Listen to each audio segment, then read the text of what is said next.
Bonjour et bienvenue à la Lumière de la Parole, ici Père Dominique qui vous accueille en ce mercredi 26 mai. Alors j'espère que vous allez bien.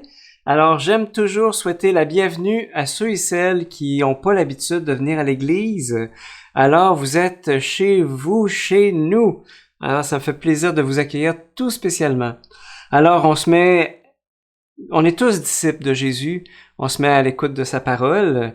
Alors aujourd'hui, on se met à l'écoute de l'évangile de Jésus-Christ selon Saint Marc. En ce temps-là, les disciples étaient en route pour monter à Jérusalem. Jésus marchait devant eux. Ils étaient saisis de frayeur et ceux qui suivaient étaient aussi dans la crainte.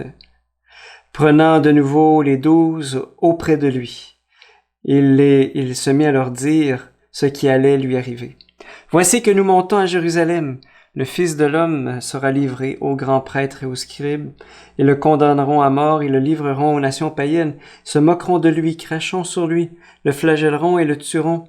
Et 3 jours après, il ressuscitera. » Alors Jacques et Jean, les fils de Zébédée, s'approchent de Jésus et lui disent « Maître, ce que nous allons te demander, nous voudrions que tu le fasses pour nous. » Il leur dit « Que voulez-vous que je fasse pour vous? » Ils lui répondirent « Donne-nous de siéger, l'un à ta droite et l'autre à ta gauche, dans ta gloire. » Jésus leur dit « Vous ne savez pas ce que vous demandez.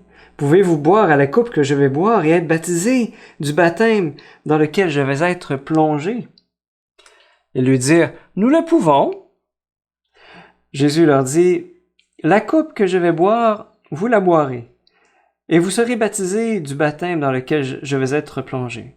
Quant à siéger à ma droite ou à ma gauche, ce n'est pas à moi de l'accorder. Il y a ceux pour qui cela est préparé. » Les 10 autres avaient entendu et se mirent à s'indigner contre Jacques et Jean. Jésus les appela et leur dit « Vous le savez, ceux que l'on regarde comme chefs des nations les commandent en maître. Les grands font sentir leur pouvoir. Parmi vous, il ne doit pas en être ainsi. Celui qui veut devenir grand parmi vous sera votre serviteur.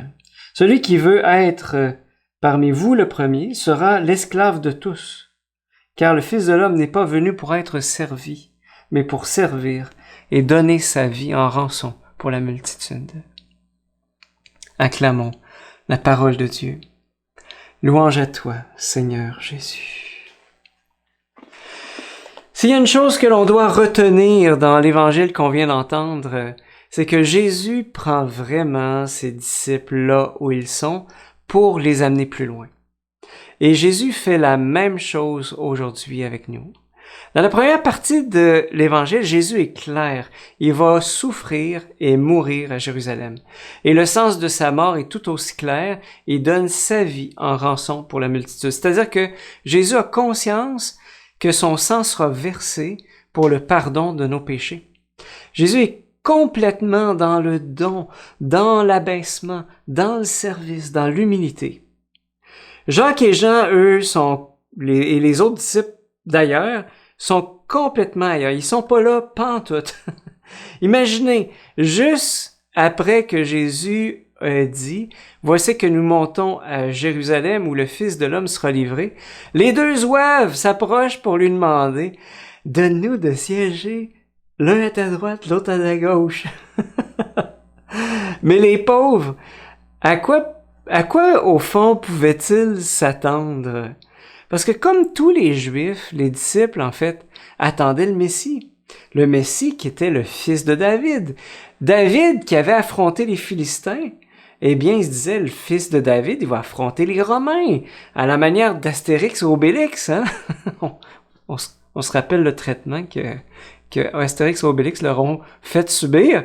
Alors, Jacques et Jean pensaient à une libération politique bien plus qu'à une libération du péché. Et donc, voyant venir les choses arriver, eh bien, ils viennent auprès de Jésus pour réserver leur place dans le gouvernement de Jésus. Hein? Ministre des Finances, ministre des Transports. Alors, comme ils étaient loin de la pensée de Jésus. un peu comme nous, et on n'est pas ben différents, tu sais.